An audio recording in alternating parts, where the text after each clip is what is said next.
Hey, love, welcome back to another episode of Lessons from Behind My Chair. I'm your host, Angela B. Fuller, Master Hairstylist turned Certified Transformation Coach.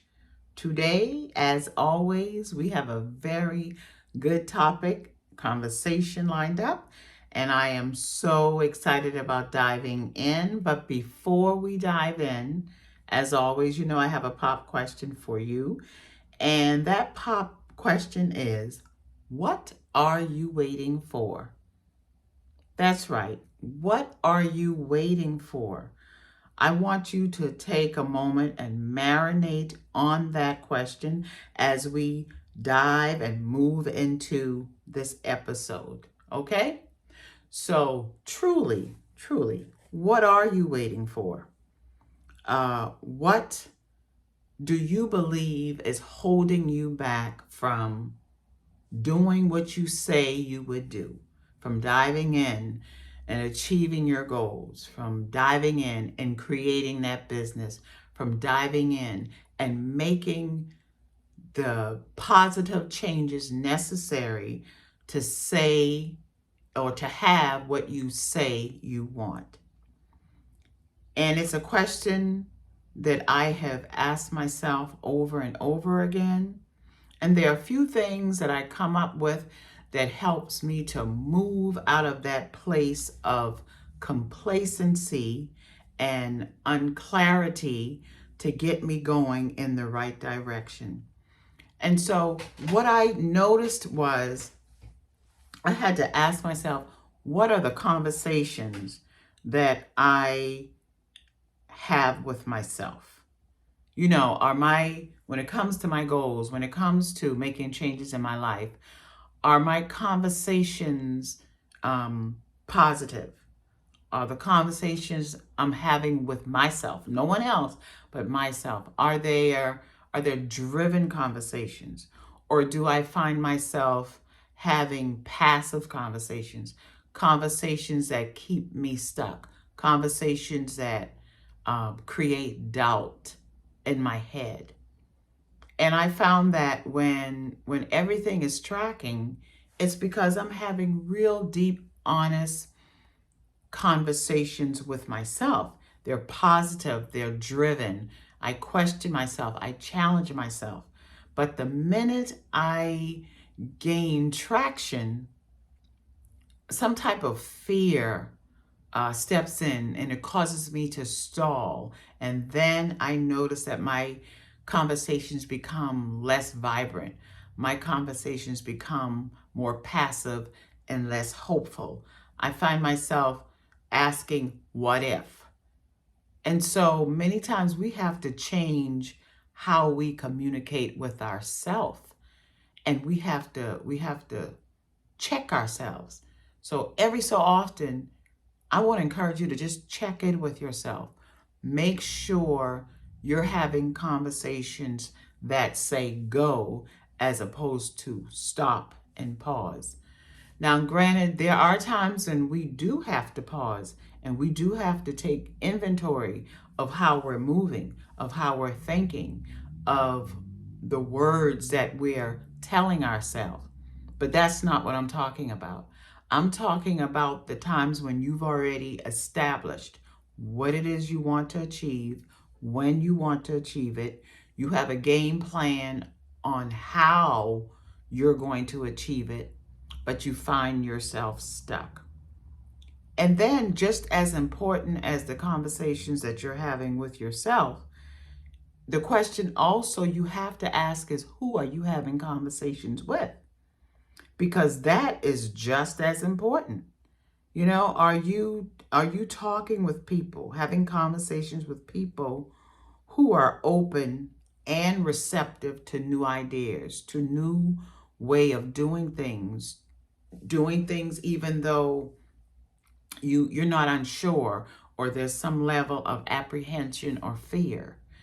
Are you still holding conversations with people who say, go anyway, do it afraid?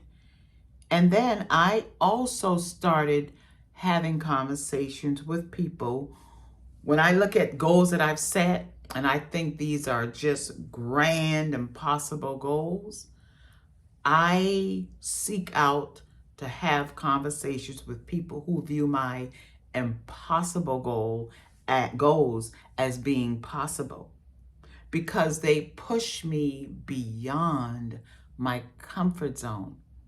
Because so many times we can't do it by ourselves. We need help. We need to have conversations with people who have done what we are trying to do. And then we need to take the advice of those individuals. Or if you can't have conversations with a person, have conversations by reading their book, or have conversations by reading self-affirming positive literature. Either way you slice it, you're still better off than having conversations with people who don't see what you see.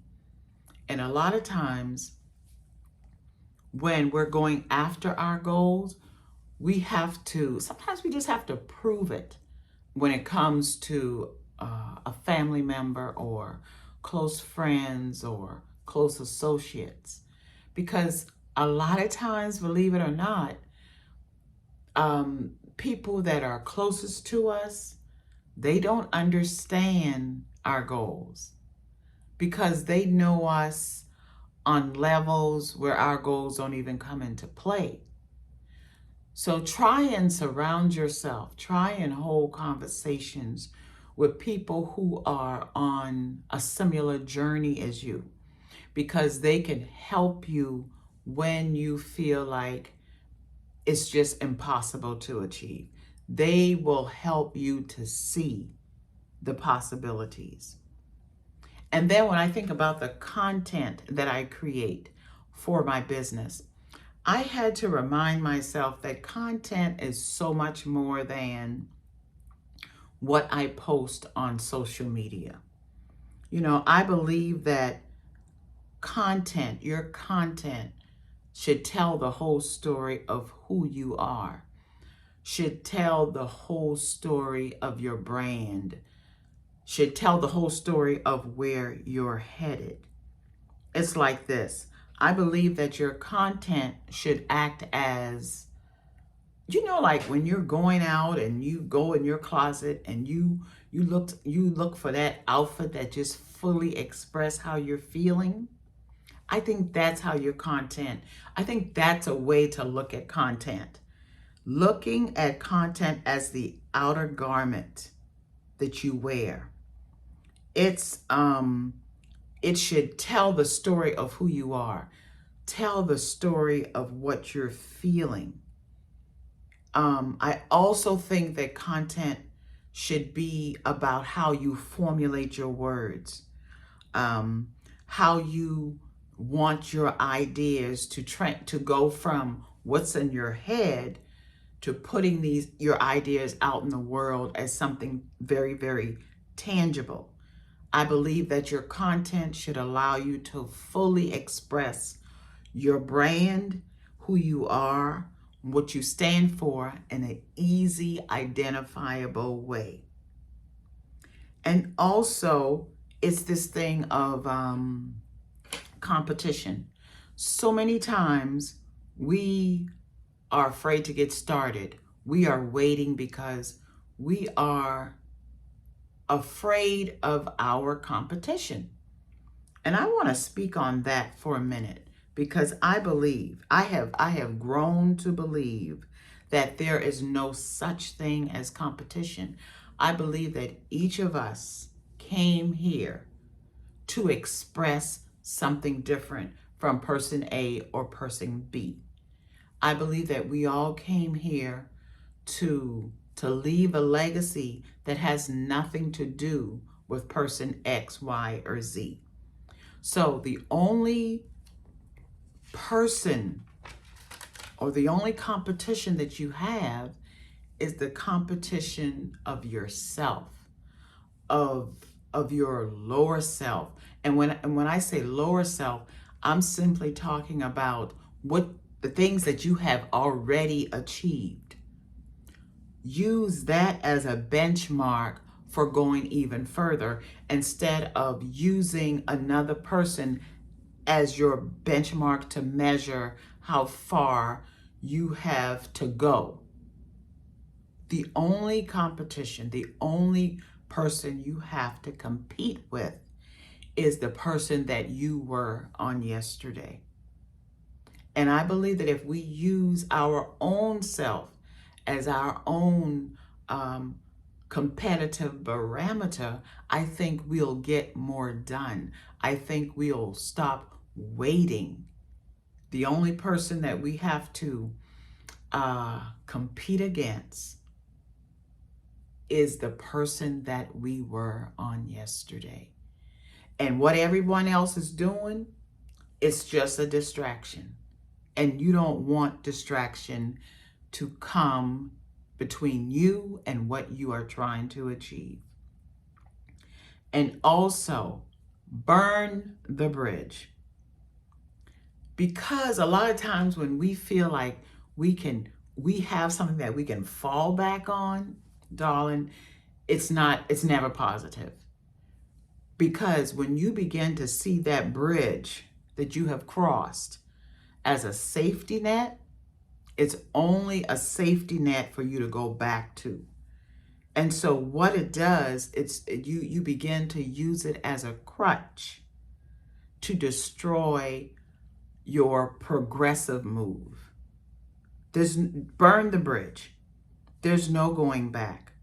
As a matter of fact, I think the only way to look at a bridge is like looking at our past, using it to remind us of the power and the joy and the gift of the present moment, or using it as a measure of the possibilities that the future holds for us.